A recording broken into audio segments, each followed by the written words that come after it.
My name is Captain Ember Berry, a 35-year-old trauma surgeon in the U.S. Army.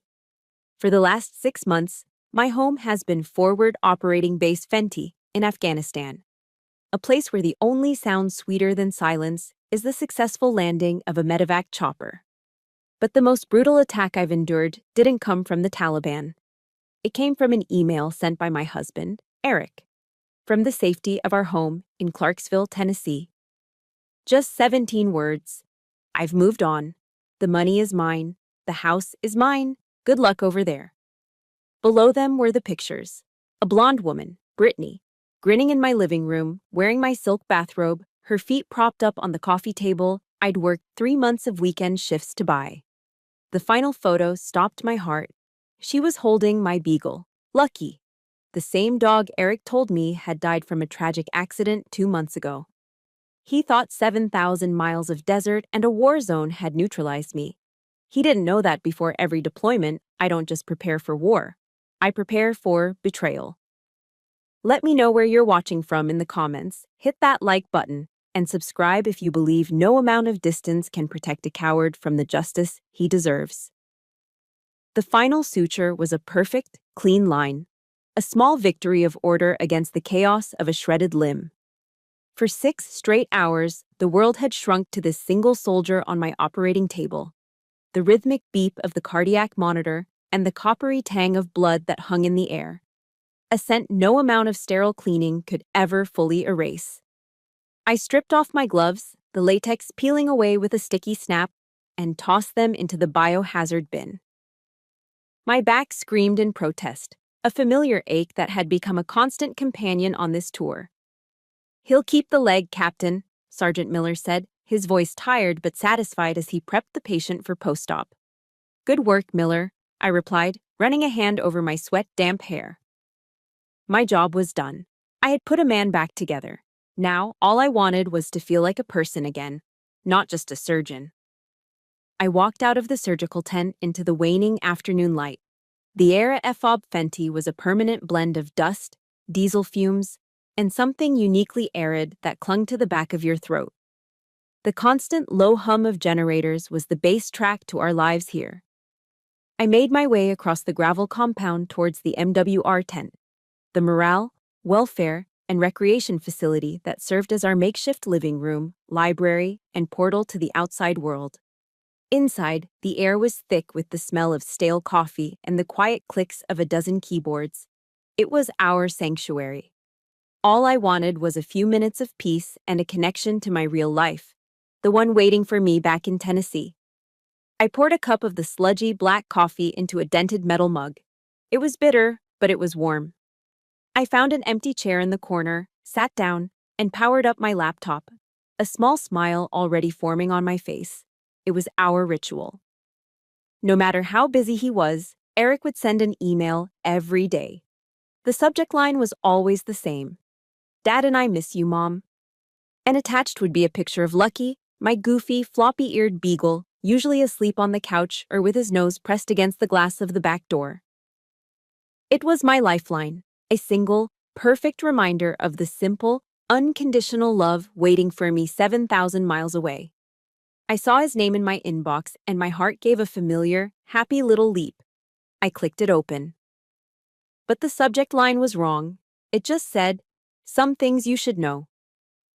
My smile faded. I read the first line. I've moved on. The money is mine. The house is mine. Good luck over there. 17 words. The air left my lungs in a silent rush. I forgot to breathe back in. My ears filled with a high-pitched ringing, blocking out the clicks and hums of the tent. The words didn't make sense. It was like reading a foreign language. I scrolled down, my fingers suddenly numb and clumsy on the trackpad. There were attachments, a PDF of a divorce filing, a bank statement showing our joint savings account, the one holding $38,000, now completely empty. But my brain couldn't process them. They were just meaningless black and white noise. The real attack came next, in the JPEG files. The first photo was of a woman, a smiling blonde I'd never seen before, standing in my living room. She was wearing my silk robe, the one my sister had given me. In the next photo, She was lounging on my sofa, her bare feet propped up on the dark oak coffee table. The table I had seen in an antique shop and fallen in love with. The table I had pulled 3 months of grueling 24-hour weekend shifts at the base hospital back home to afford. It was a calculated act of violation, an invasion, but it was the last attachment that shattered me.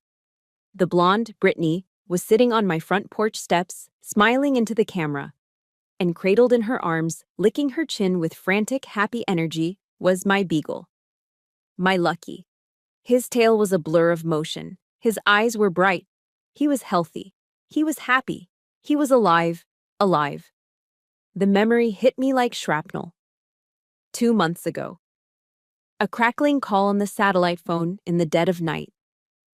Eric's voice, thick with what I thought were sobs. Ember.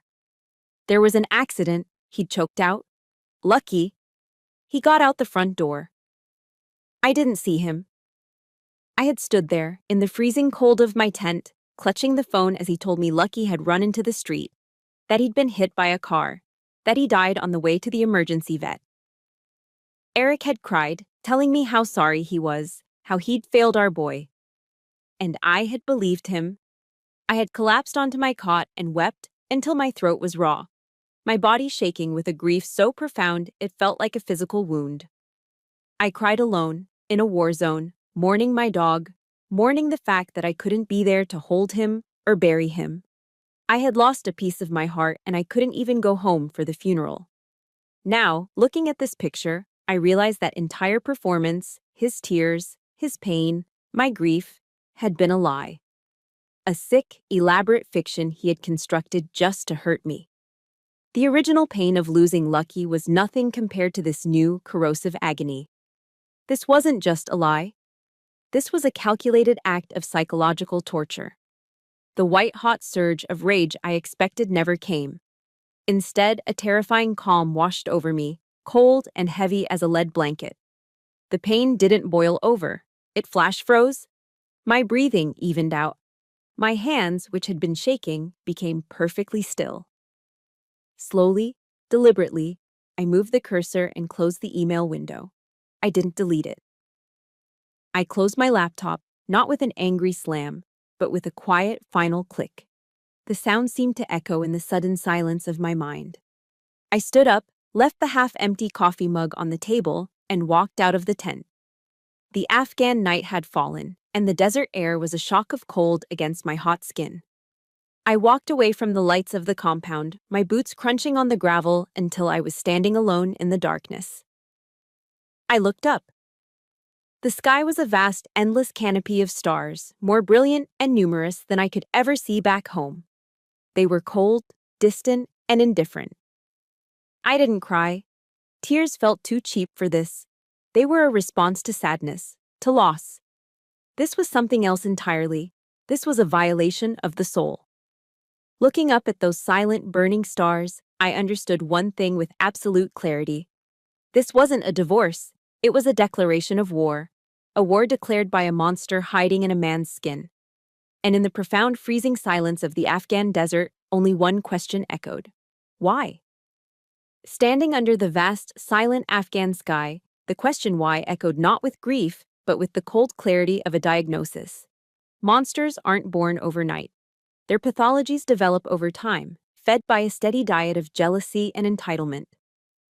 As I walked back toward the dim lights of my barracks, the past began to unspool, not as a collection of fond memories, but as a series of clinical exhibits. Exhibit A, the lie. Exhibit B, the theft. And now, my mind was searching for the origins of the disease. I remembered the early days when I was finishing my surgical residency and he was, between things. He had this intoxicating charm, a way of making you feel like the center of the universe. Your success is my success, Ember, he'd say, his voice smooth as Tennessee whiskey. We're a team. It was a beautiful sentiment, and I believed it, especially when I was writing checks to fund his string of startup ventures. There was the artisanal hot sauce company that never bottled a single sauce, the app for rating craft beers that never got coded, and the consulting firm that had no clients. Each failure was never his fault. It was a bad market, a lazy partner, a missed opportunity.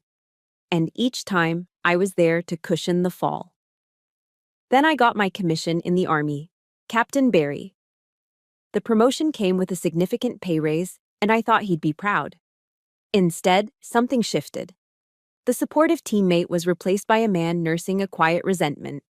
We'd be at a dinner party with other officers, and if someone congratulated me, Eric would smile thinly and say, "Yeah, I'm just trying to keep up. It's not easy being married to a real-life G.I. Jane." It always got a nervous laugh, but it was a jab disguised as a joke. Later, in the car on the way home, he'd turn to me, his tone wounded. "You must look at me and just feel disappointed, huh, Captain?"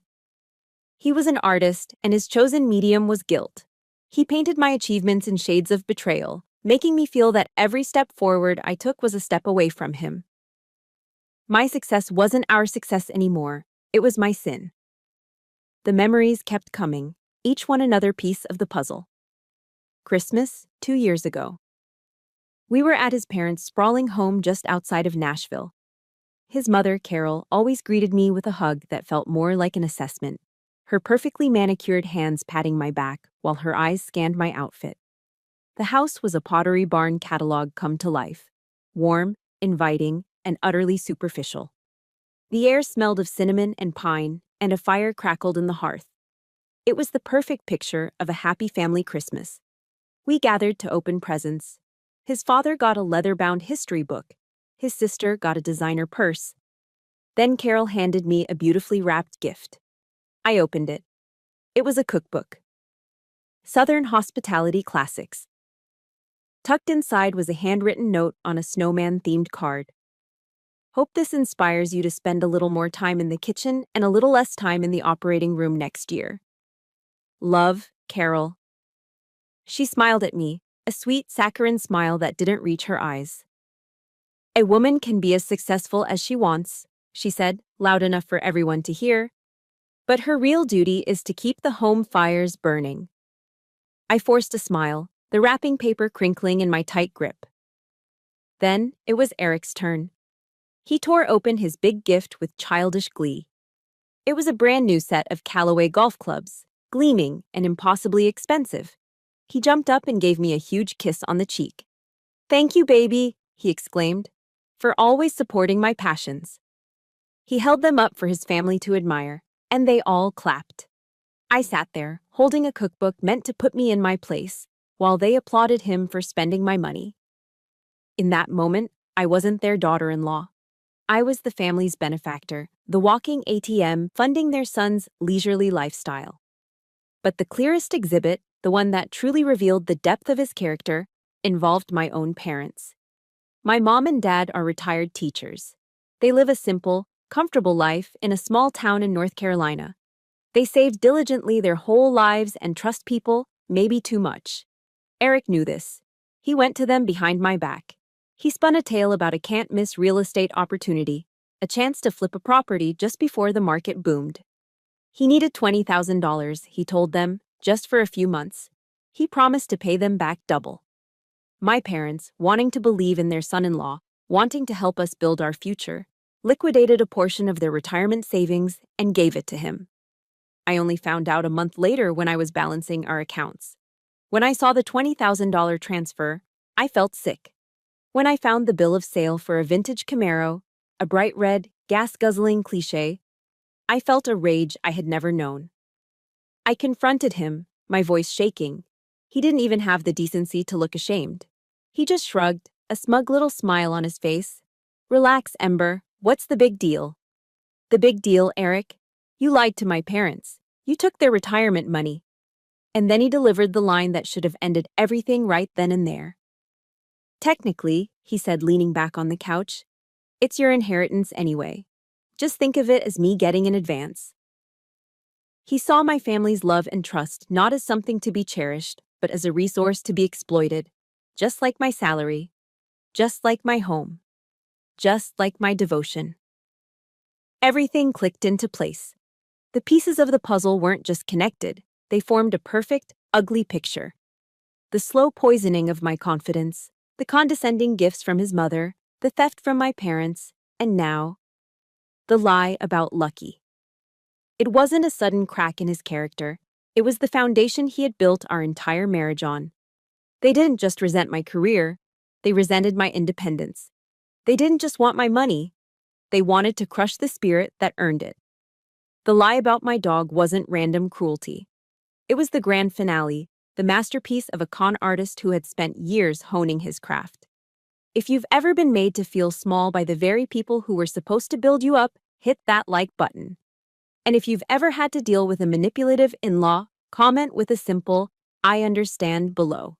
You are not alone. The fog of grief that had clouded my mind for the last hour finally burned away, leaving behind a cold, diamond-hard clarity. This wasn't a tragedy to be mourned. This was an enemy to be fought. I walked over to my cot, my steps now firm and steady. I knelt, pulled the heavy-duty footlocker out from underneath, and unlatched it. Pushing aside my extra uniforms and medical textbooks, I retrieved a thick, unmarked 3-ring binder. Its pages were filled with documents, account numbers, and legal statutes I had hoped I would never need. It was time to review my contingency plan. The war had been declared, and I was done being a casualty. Flipping through the pages of the binder under my cot-side lamp, my focus wasn't on the betrayal. It was on the numbers. Bank statements, pay stubs, deployment orders. I found the line item, a $38,000 deposit into a joint savings account that was now a hollowed-out crater. He hadn't just stolen my money. He had stolen my time, my sweat, and my sacrifice. My days here didn't start with a gentle alarm. They started at 0500 hours with the jarring blare of a digital watch. Breakfast wasn't enjoyed over the morning paper. It was a protein bar and instant coffee that tasted like burnt dirt, swallowed while I reviewed the night's incident reports.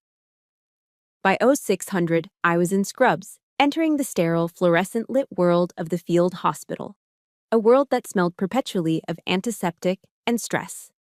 A typical day was 16 hours on my feet, fueled by caffeine and an unrelenting sense of duty. 16 hours of holding lives in my hands, making split-second decisions that would determine if a soldier went home whole or in a box. There were days of relative quiet, spent organizing supplies and training medics. And then there were the other days. The days the familiar whump whump whump of an incoming dust-off chopper, a Black Hawk medevac, sent a jolt of adrenaline through the entire hospital. Those were the days we earned our pay. I thought about the nights I'd spent awake because the choppers just kept landing, one after another, bringing us the brutal aftermath of an IED blast. We worked until our bodies screamed and our minds went numb, moving from one mangled body to the next, a grim assembly line of salvation. In those moments, there was no past, no future. There was only the patient on the table and the desperate prayer that your skills would be enough. I'd collapse on my cot at the end of those shifts, too tired to even take off my boots. And while I was living that reality, what was Eric doing? I could picture him perfectly. Waking up around 9, making a fresh pot of gourmet coffee, sitting on our back porch in my silk robe, scrolling through his phone. The sheer, damning injustice of that contrast settled in my bones, not as anger, but as a cold, heavy weight. That $38,000 wasn't just a number. It was a ledger of my life. Each dollar had a story. There was the hostile fire and imminent danger pay, an extra $225 a month. The government's way of saying, sorry, your life is constantly at risk. There was the re-enlistment bonus, a lump sum that came with the commitment of another 4 years of my life to the Army. Another 4 years of missed birthdays and holidays. The rest was my salary, meticulously saved. Every dollar represented a choice, a sacrifice. It was the new car I didn't buy, the vacations we never took. It was every late-night meal from a vending machine, every lonely holiday spent on base. I had hoarded that money for what I thought was our future. A down payment on a bigger house, a safety net for when we decided to start a family. I had traded moments of my life for that money. And Eric had taken it to fund a new life with someone else, as casually as withdrawing cash for a weekend trip. He hadn't just emptied a bank account. He had stolen my past and foreclosed on my future. Just as that cold weight threatened to pull me under, the flap of my tent was thrown open. It was a young corpsman, his face pale and eyes wide. "Captain Barry, we've got a critical incoming. Multiple GSWs, severe trauma to the lower extremities. ETA, 2 minutes." My personal hell would have to wait. I slammed the binder shut, shoved it back in my footlocker, and sprinted toward the surgical tent. My training took over, pushing the noise of Eric and Brittany to a distant corner of my mind. The patient was a kid, no older than 19, his face a mask of shock and pain. His legs were a mess, a textbook case of what a high-caliber machine gun can do to bone and flesh. For the next 8 hours, he was my entire world. I worked with a detached, intense focus, clamping arteries, debriding tissue, setting shattered bones with pins and rods. It was a brutal, bloody, intricate puzzle. And with every suture, every clamp, I was fighting. I was fighting for him. Finally, it was over. We had stabilized him. We had saved his legs. I walked over to the recovery area hours later, exhausted but needing to see it through. The soldier was just beginning to stir, his eyes fluttering open, clouded with morphine and confusion. He looked down at the bulky casts encasing his lower body. Then his eyes found mine, filled with a raw, primal fear. His voice was a dry, raspy whisper. "Doc, my legs. Are they still there?" It was the question I heard more than any other, the question that held a young man's entire future in its trembling balance. I reached out and took his hand. It was cold, but he gripped mine with surprising strength. I looked him straight in the eye, my voice steady and clear. "They are private, both of them. You're going to walk on American soil again." A single tear traced a path through the grime on his cheek. He squeezed my hand once, a silent thank you, and then drifted back to sleep. In that moment, none of the betrayal mattered. My money, my house, my husband. It was all just noise. This was real. This was what I did. I save lives. I rebuild what the world tries to destroy. And no thief, no liar, no coward could ever take that away from me. That purpose, that value, was mine alone. I was cleaning up, running on fumes, when Staff Sergeant Martinez appeared at my elbow. He was a career medic, a quiet, grizzled man who had seen more combat than most generals. He pressed a steaming mug of coffee into my hands. He finally spoke, his voice low and gravelly. "You look like you need this, Captain." He paused, then added, "Don't let the bastards back home get to you. The real war is right here." He knew. He didn't know the details, but he knew the look of someone fighting a battle on 2 fronts. He nodded once, a gesture of pure, unadulterated respect, and walked away. I stood there, holding the mug. That simple cup of coffee, offered in silent understanding by a fellow soldier, felt more like family than anything I'd gotten from the bishops in years. It was a reminder. I wasn't fighting this alone, and in the U.S. Army, you never have to. Tomorrow, I decided I would visit the JAG office. The next morning, Sergeant Martinez's words echoed in my mind. "The real war is right here." He was right. And I was done fighting it alone. Clutching the thick binder to my chest, I walked with renewed purpose across the base. The warmth from his simple kindness had rekindled something in me, a memory of strength I had almost forgotten. It was from a professional development seminar 3 years ago, back at Fort Campbell. The guest speaker was a retired 2-star general, a woman in her late 60s with iron gray hair and an attitude that could cut glass. She had commanded troops in Desert Storm and Iraq, a true trailblazer. She told us war stories, but the one that stuck with me wasn't about combat. It was about her first deployment as a young lieutenant. Her husband, left at home, had run up tens of thousands of dollars in debt on her credit cards and then filed for divorce, leaving her to face financial ruin while she was serving overseas. "Listen to me, ladies," she had said, her voice booming through the auditorium. "As a woman in the military, you must always have Plan A, Plan B, and a plan, oh hell no, they're all bastards. Never let yourself be put in a passive position. Be naive with your heart if you must, but be a stone-cold cynic with your money. Love doesn't pay the bills, and it sure as hell won't protect your bank account." Her words had hit me hard. At the time, Eric and I were happy, but her story planted a seed of caution in my mind. It was a wake-up call that the uniform on my body didn't make me immune to the battles fought at home.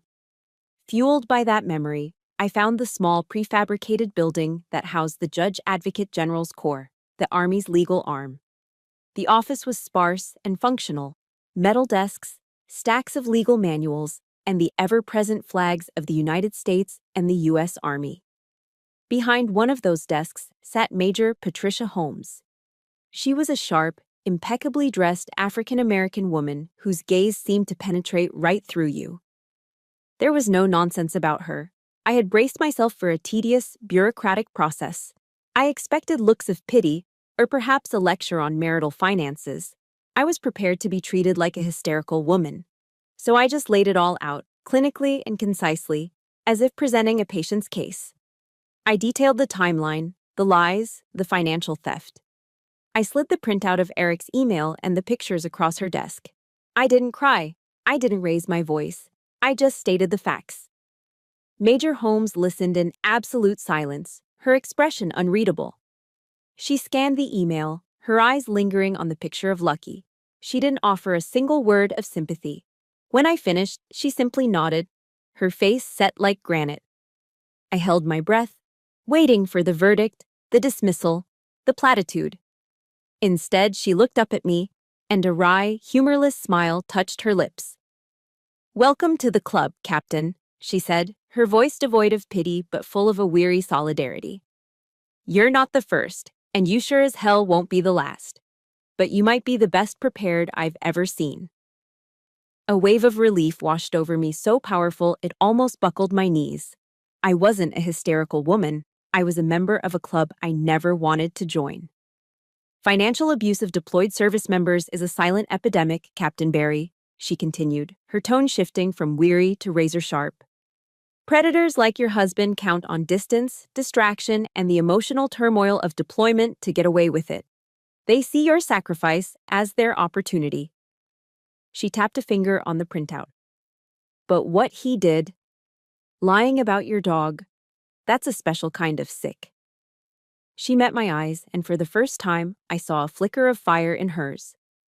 "He made a critical error. He picked a fight with an active-duty U.S. Army officer, and in doing so, he declared war on us. That was a fatal mistake." "That's why I'm here, ma'am," I said, my voice finally finding its strength.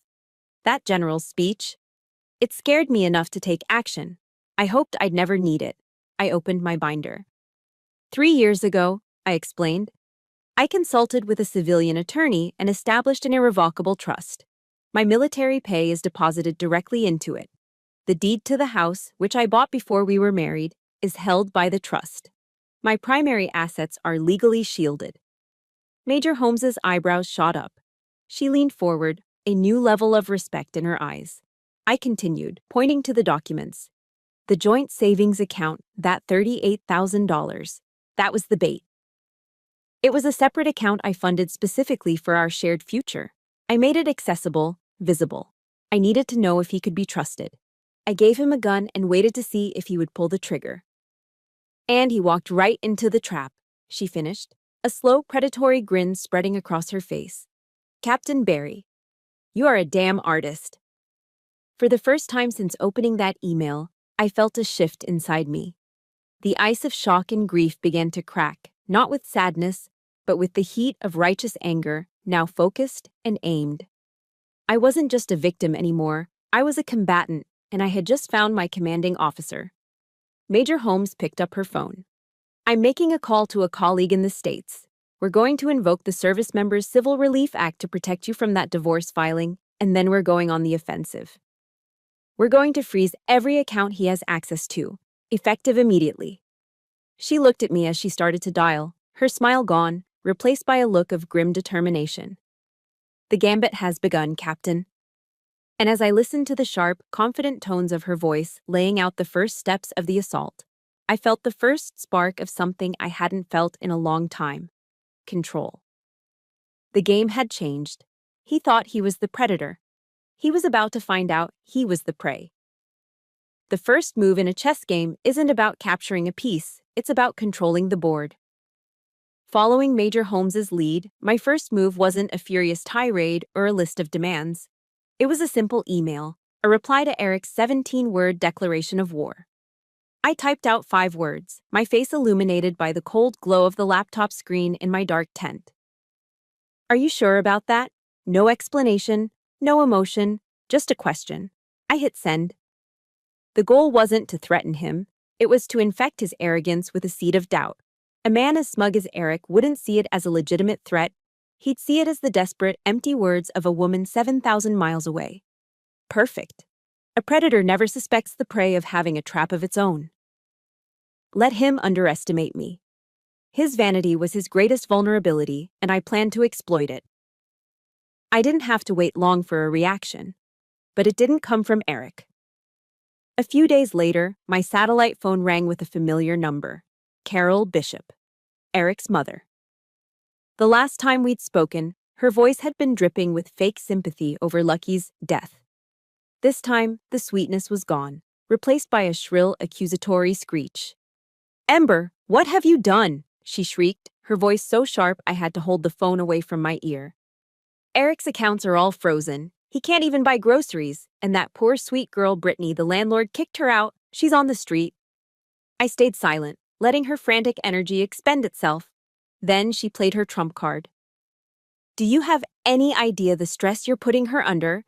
She's pregnant, Ember. You're ruining your husband's life, and you're threatening the life of my grandchild."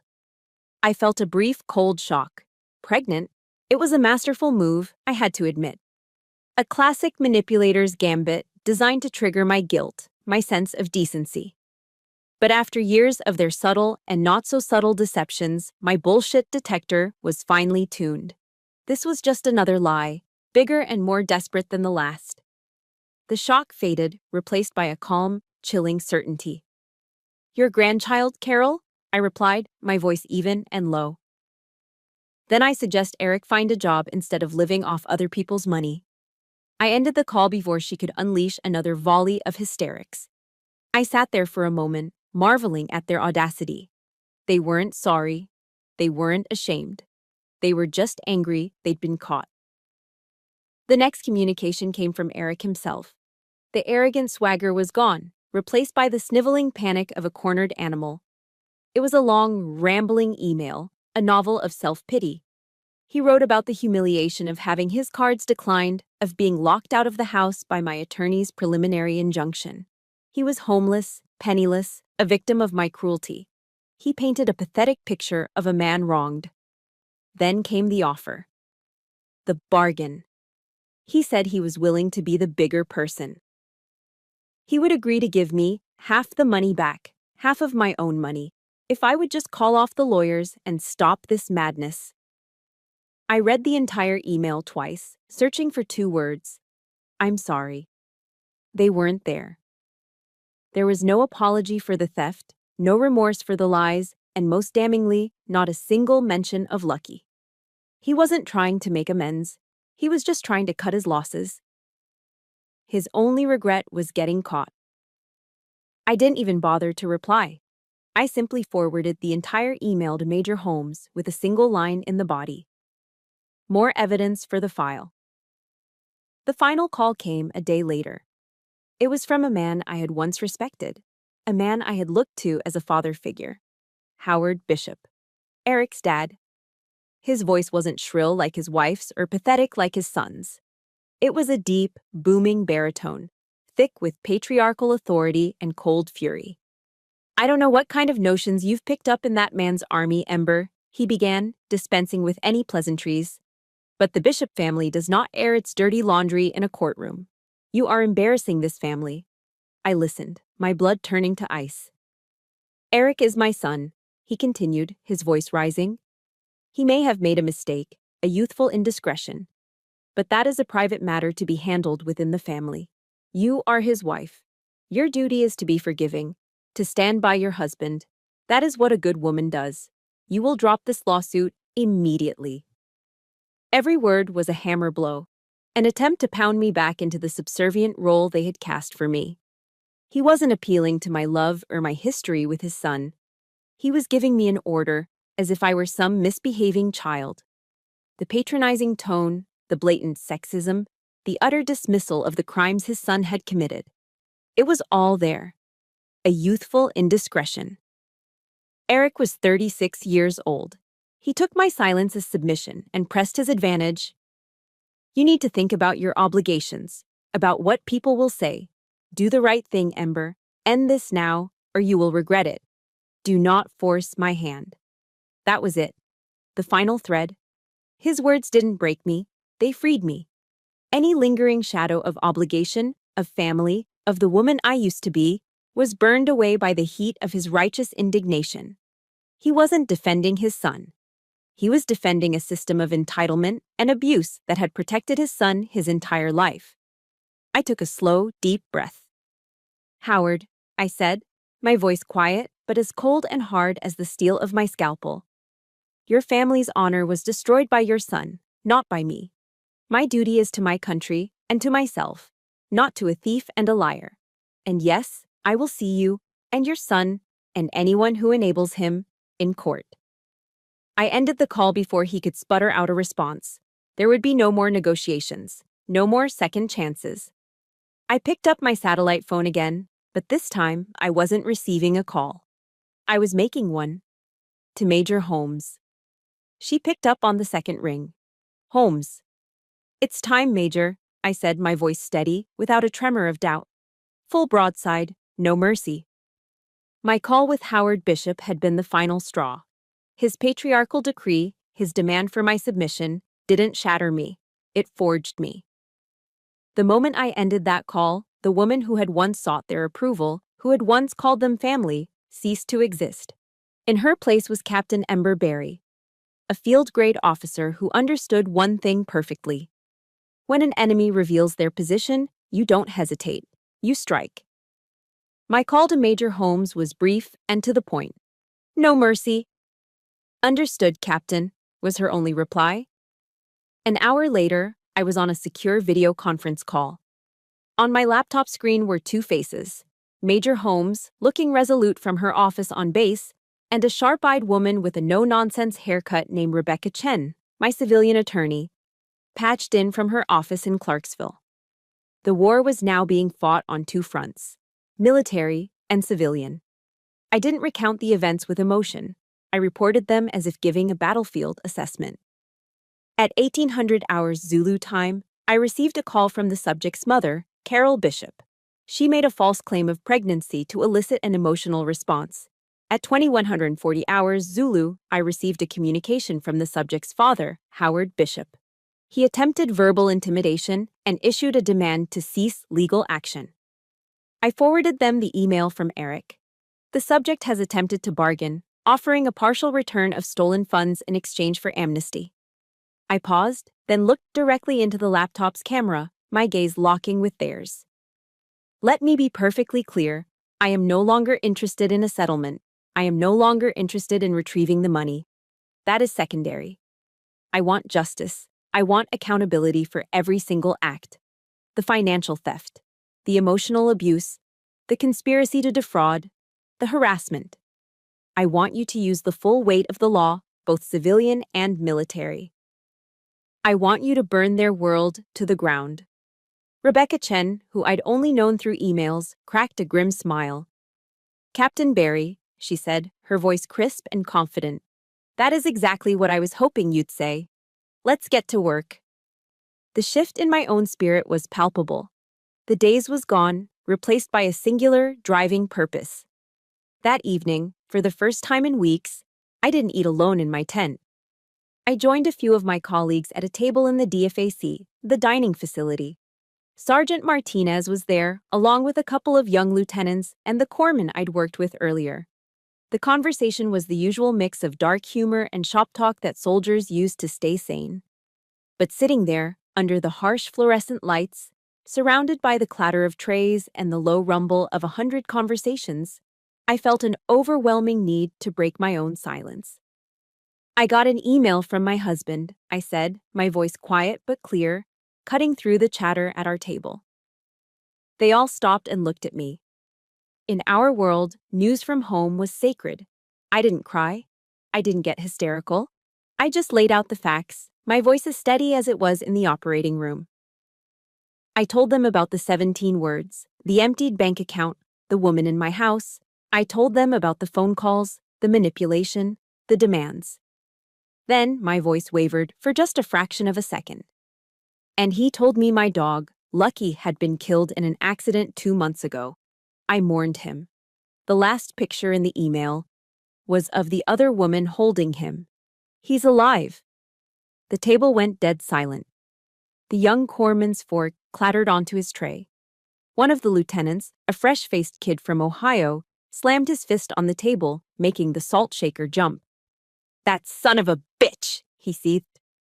Sergeant Martinez, who had been listening with an unreadable expression, simply reached over and placed a heavy, reassuring hand on my shoulder. "We've got your 6, Captain," he said, his voice a low growl. The military term for "we've got your back." That bastard and his family have no idea who they just picked a fight with. The simple, unconditional support from my team, my real family, was the final piece of armor clicking into place. They didn't offer pity. They offered solidarity. They offered a shared sense of outrage. They were ready to go to war with me. Back in my tent that night, I pulled out my official green notebook, the one the Army issues to every soldier. I didn't write about the pain. I didn't write about the heartbreak. I wrote a mission statement. I remembered a verse from a Bible study class my mother had made me attend as a kid, a verse that never made sense until now. Matthew 10:36. A man's enemies will be the members of his own household. Sometimes the most righteous war is the one fought against the people who were supposed to love you. My pen moved across the page, the words sharp and decisive. Objective. Justice. Enemy. Eric Bishop and enablers. Legacy protocol. Eric's betrayal will not be the legacy of this marriage. Justice will be its legacy. My resilience will be its legacy. He chose this battlefield. He will regret it. If you believe that standing up for yourself is the ultimate act of power, hit that like button. And if you've ever had to declare your own no mercy moment to protect your peace, comment with a single word, warrior, below. It was no longer the diary of a victim.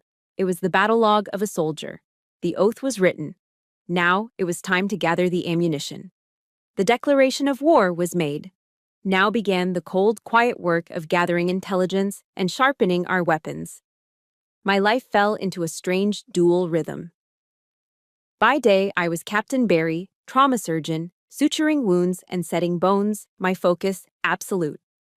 But in the quiet hours of the Afghan night, I was a different kind of soldier, a plaintiff in a war of attrition, communicating with my legal team and watching the pieces of my strategy fall into place. My first briefing came from Major Holmes. "We've deployed our legal nuclear option," she told me over a secure line. "The Service Members Civil Relief Act, or SCREE. Eric's divorce filing has been put on hold until you return. But that's just defense. The offense is where it gets interesting." She explained that the SCRA contains clauses that make it a federal crime to defraud an active duty service member.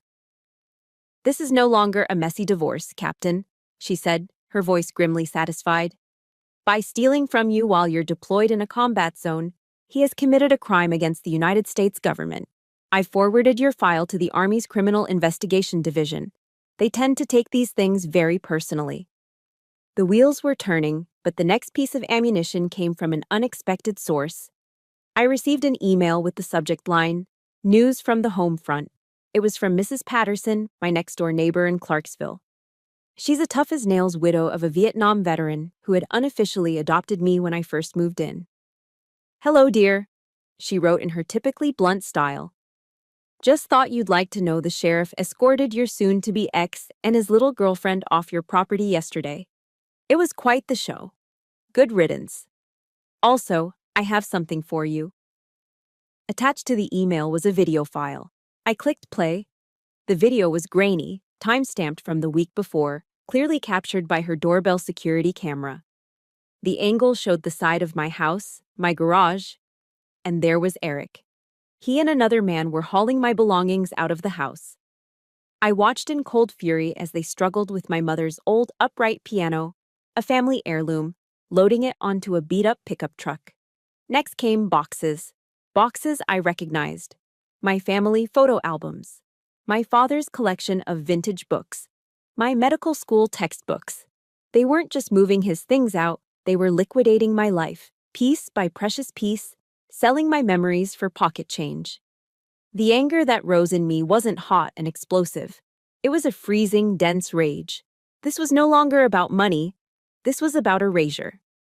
He was trying to wipe my existence from the home I had built. I saved the video file and sent it to Rebecca Chen with a one-line note: evidence of theft and conversion of personal property. The next bombshell came 2 days later, during a call with Rebecca. "You're not going to believe this, Ember," she said, a note of astonishment in her voice. "We just got a call. From Brittany." I was silent, waiting. "She's terrified," Rebecca explained. "Apparently, being named as a co-conspirator in a federal investigation has a way of clearing the conscience. She wants to cooperate. She wants to make a deal." "What did she say?" I asked, my voice flat. Rebecca took a deep breath. "She claims Eric told her the whole story. His version, anyway. He told her that his wife, an army captain, was tragically killed in action in Afghanistan a few months ago. He told her he was the sole heir, grieving his heroic wife, and that he had just inherited the house and a small fortune. She thought she was moving in with a heartbroken widower." I had to sit down on my cot. The sheer, pathological depth of his deception was breathtaking. He hadn't just lied to me. He had constructed an entirely separate reality, built on a foundation of my supposed death.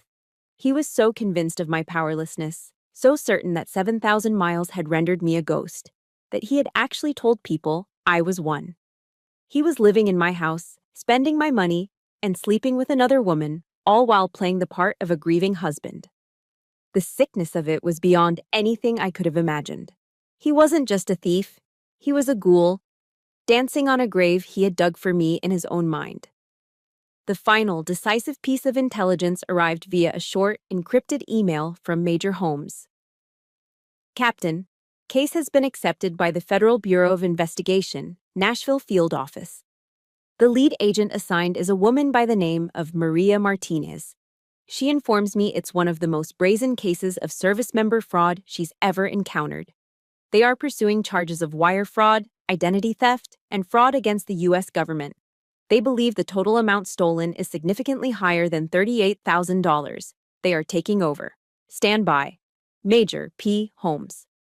I read the email 3 times. The FBI. A federal case. The name Martinez felt like a sign from the universe, a circle of justice closing. The rage, the shock, the grief, all of it finally receded, replaced by an unnerving, profound calm. The battle was no longer mine to fight alone. I had prepared the battlefield, I had gathered the intelligence, and now I had called in the heavy artillery. The full force and weight of the United States federal government was about to descend upon Eric Bishop of Clarksville, Tennessee. The machine was in motion. All I had to do now was wait for the gears to grind him into dust. The weeks that followed were a strange sort of quiet. The harassing calls and emails stopped. The board was set, the pieces were in motion, and all I could do was my job. I stitched up soldiers, held hands, and watched medevac choppers fly in and out, all while a silent, invisible war was being waged on my behalf half a world away. The first major strike was reported to me via a video call from FBI Special Agent Maria Martinez. Her face was professional, her tone all business, but her eyes held a spark of righteous fire. "Captain Barry," she began, "we've completed our preliminary investigation. The scope of your husband's fraud is extensive." She laid it out, point by damning point. Eric hadn't just stolen the $38,000 from our savings. Using my social security number and military deployment orders as proof of my absence, he had opened 5 credit cards in my name. He had maxed them all out. He had taken out 2 personal loans, also in my name. And the final, most audacious crime, he had forged my signature on documents in an attempt to take out a second mortgage on my house, the house legally protected by my trust. The total amount we've tallied so far exceeds $100,000, Agent Martinez concluded, her expression grim. He didn't just try to rob you, he tried to obliterate your financial future. He dug his own grave, Captain. I didn't feel shock or even fresh anger. I just felt a cold, clinical validation. The pathology was worse than I had diagnosed. The next call came from Rebecca Chen, my civilian lawyer. There was an almost giddy energy in her voice. He tried to run, she said. The feds went to his parents' house to bring him in for questioning. He must have gotten tipped off because he wasn't there. They put out a bolo. Be on the lookout. Did they find him? I asked, my voice calm. Oh, they found him, Rebecca chuckled. He didn't make it very far. They picked him up at the Greyhound bus station in downtown Nashville. He had a duffel bag stuffed with nearly $10,000 in cash and a one-way ticket to Miami. A few hours later, an email from her arrived. The subject line was a single word: justice. Attached was a photo, a low-resolution image taken by a local news photographer. It showed Eric, his face pale and unshaven, his arrogant smirk gone, replaced by a slack-jawed look of disbelief. His hands were cuffed behind his back, and a federal agent was guiding him into the back of a black SUV. The man who had worn my silk robe and called himself a victim was now just another common criminal in handcuffs. The next day, the front page of the Clarksville Leaf-Chronicle's website featured the story. The headline was blunt: Clarksville man arrested for defrauding deployed U.S. Army spouse. My name wasn't mentioned, but it didn't need to be. In a town like Clarksville, so closely tied to the Fort Campbell military base, a story like that spreads like wildfire. The bishop's precious family honor wasn't just tarnished, it was publicly and permanently torched. I looked at the picture of Eric being arrested, this pathetic, cowardly stranger, and I waited for the surge of triumph, of victory. It never came. I just felt quiet, empty. The monster had been caged. The hunt was over. The final act came a week later, in a conference call with Major Holmes and Rebecca. Faced with a mountain of irrefutable evidence, the bank records, Mrs. Patterson's security video, Brittany's sworn testimony about my death, and the forged mortgage documents, Eric collapsed. His bravado, his entitlement, his entire world of lies crumbled under the weight of federal prosecution. He's taking a plea deal, Major Holmes informed me, her voice ringing with finality. He pleads guilty to 1 count of wire fraud and 1 count of aggravated identity theft. In exchange, the other charges are dropped. What are the terms? I asked. Rebecca read them off like a death sentence.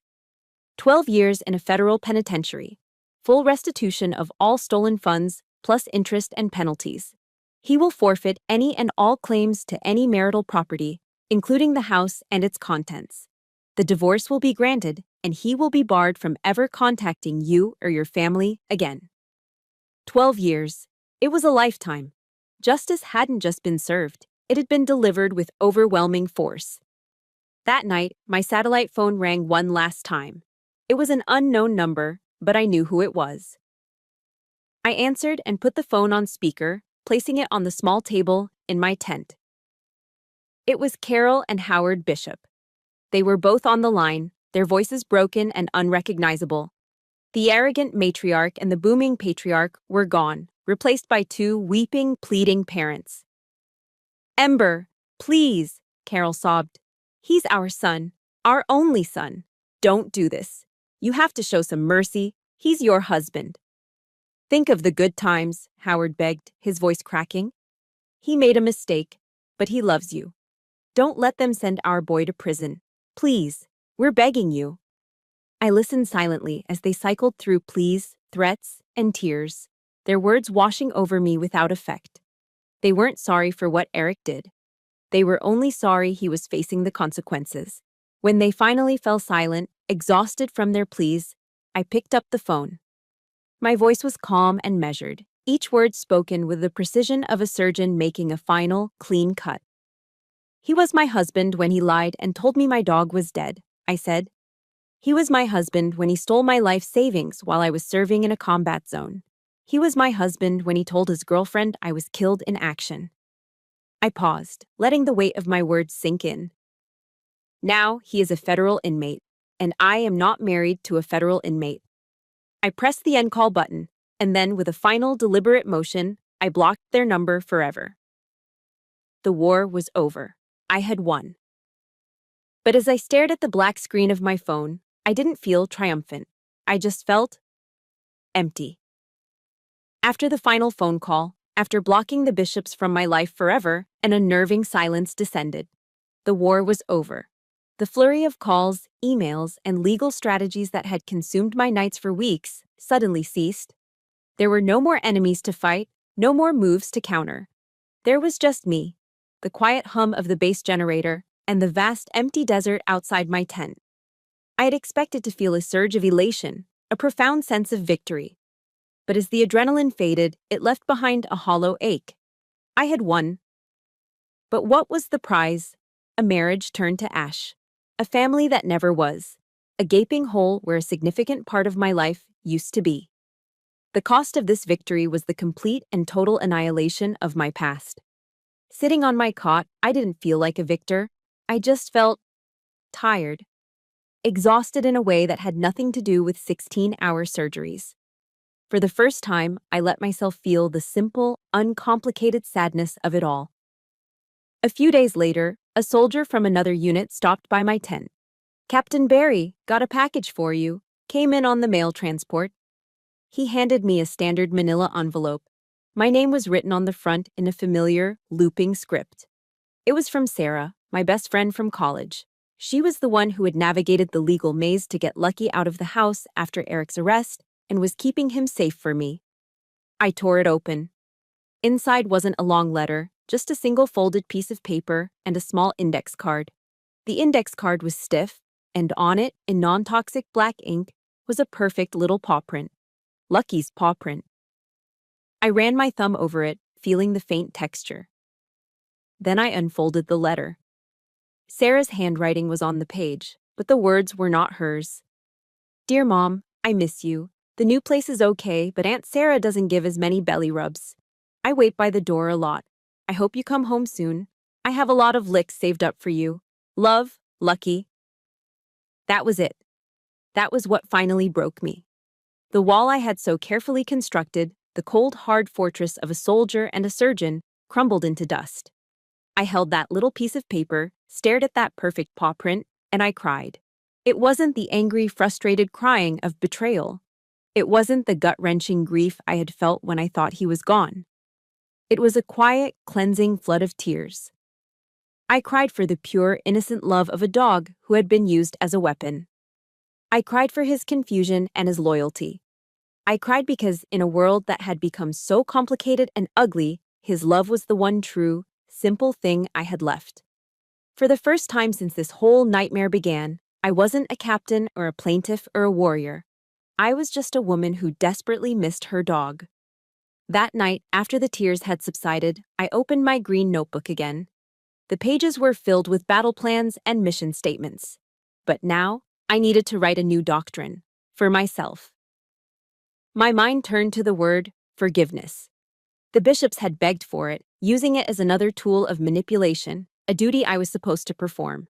I knew I could never forgive Eric for what he did, not in the way they meant. Forgetting was impossible.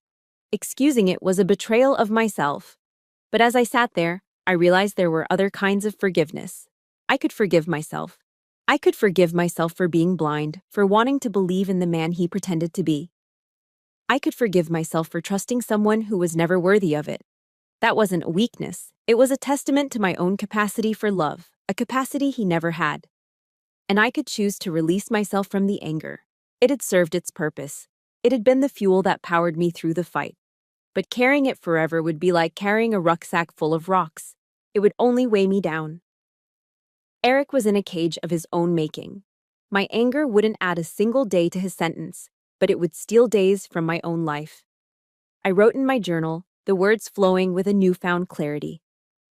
My revenge is not his 12 years in prison. My revenge will be my peace. My revenge will be the successful career I continue to build. the joy I find in small things, and the quiet, happy life I will create for myself. A life he can never touch. The act of writing it down felt like a release, a formal end to my own internal war. I was no longer his victim, and I refused to be his prisoner. With only a few weeks left in my deployment, I made a phone call. It wasn't to a lawyer or a general. I pulled up the website for the Tennessee Beagle Rescue on my laptop. I found their number and dialed. A friendly voice answered, "Tennessee Beagle Rescue, this is Linda." "Hi, Linda," I said, a small smile touching my lips. "My name is Ember Berry. I'm a captain in the U.S. Army, currently serving in Afghanistan, but I'm coming home soon." I explained my situation, that my beagle, Lucky, would be coming home to me. "He's been through a lot," I said, "and I think he's going to need a friend.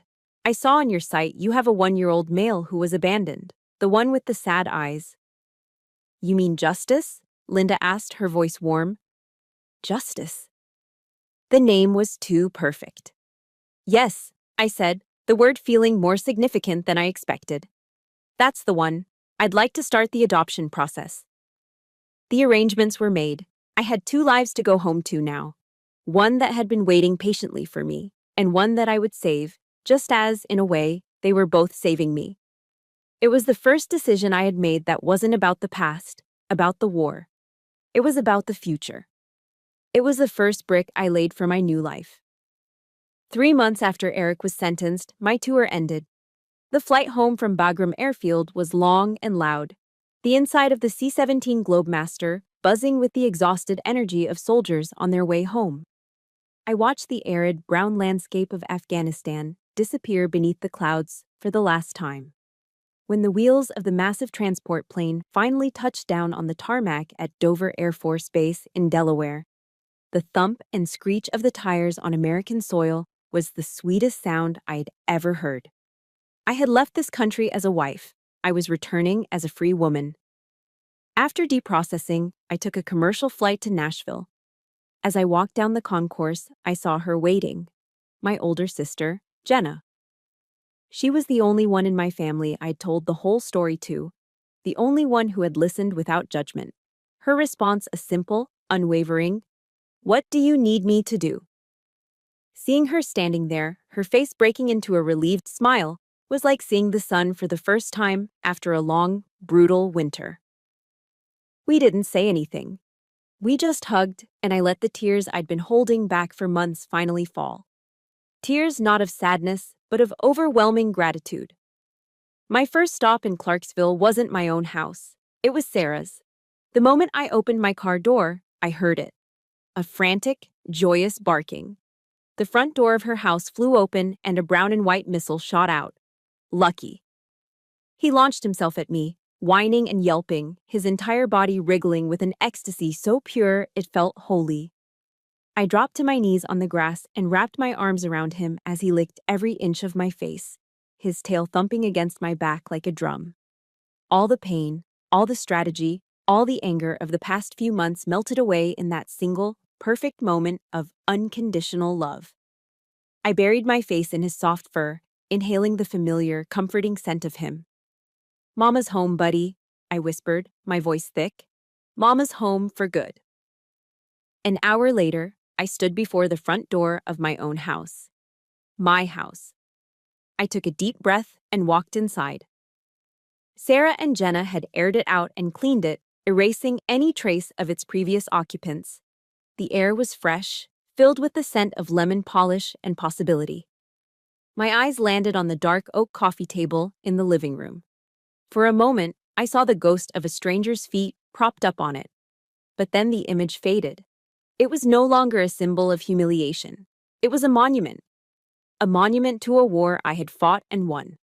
This was my house, bought with my money, defended by my intellect, and now reclaimed by my spirit. The next day, I drove to the Tennessee Beagle Rescue. A shy, skinny beagle with the saddest eyes I'd ever seen was waiting for me. I knelt down, and he cautiously crept forward, sniffing my outstretched hand. I named him Justice. He and Lucky were wary of each other for about 5 minutes, And then, they were inseparable. A whirlwind of floppy ears and happy tails. My little family was starting to take shape. A few weeks after I returned, I threw a welcome home party in my backyard. The guest list was small and carefully curated. There were no bishops. There was no one from my old life. Instead, there was my sister Jenna, my friend Sarah, and Mrs. Patterson from next door, who brought her famous 7-layer dip. Rebecca Chen drove up from her office, and I was surprised and touched when Staff Sergeant Martinez, who was back in the States on leave, showed up with his wife. It was a strange, eclectic group. Soldiers, lawyers, neighbors. But as I looked around the yard at the people laughing and talking, with Lucky and Justice chasing a frisbee on the lawn, I realized this was my real family. My chosen family. The one forged not by blood, but by loyalty, respect, and support. Several months have passed since that day. My life has found a new, peaceful rhythm. I'm working at the hospital at Fort Campbell now, my days filled with the familiar challenges and rewards of medicine. The house is no longer just a structure. It's a home, filled with the click-clack of dog nails on the hardwood floor and the smell of coffee brewing in the morning. I'm sitting on my back porch now, a glass of sweet tea sweating in the summer heat. Lucky is asleep at my feet, and Justice is meticulously trying to dig a hole to China in the middle of the yard. It's a perfectly ordinary, perfectly beautiful afternoon. I have my laptop open, and I'm looking at an email I just received. It's from a young Army lieutenant, a woman I've never met. She said Major Holmes had suggested she reach out to me. She's about to go on her first deployment, and her fiancé is pressuring her to add him to her bank accounts. She's asking for advice on how to protect herself financially without damaging her relationship. I look at her words, and I feel a profound sense of purpose settle over me. Eric's betrayal was a deep and brutal wound. But a wound, once it heals, leaves a scar. And a scar is a mark of survival. It's a testament to the fact that you were stronger than whatever tried to break you. He tried to erase me, to turn my life into a tragedy. But instead, his actions turned my story into a lesson. His betrayal forced me to become a warrior. And now, my experience can be a shield for others. He may have been the author of my pain, but I am the author of my legacy. I smile, a real, genuine smile. My revenge isn't a man wasting away in a prison cell. My revenge is this peace, this strength, this purpose. I take a sip of my tea, and I begin to type my reply. Dear Lieutenant, I write, thank you for reaching out. Let me tell you a story. As I sit here, about to send this email to a fellow soldier, I realize my story isn't just mine anymore. It belongs to anyone who has ever had to fight a battle no one else could see and chose to become their own rescuer. This channel is dedicated to those stories, to the quiet warriors who turn their deepest wounds into their greatest strengths. If my journey has resonated with you, please subscribe and hit the like button, so this message of resilience can reach others who need it.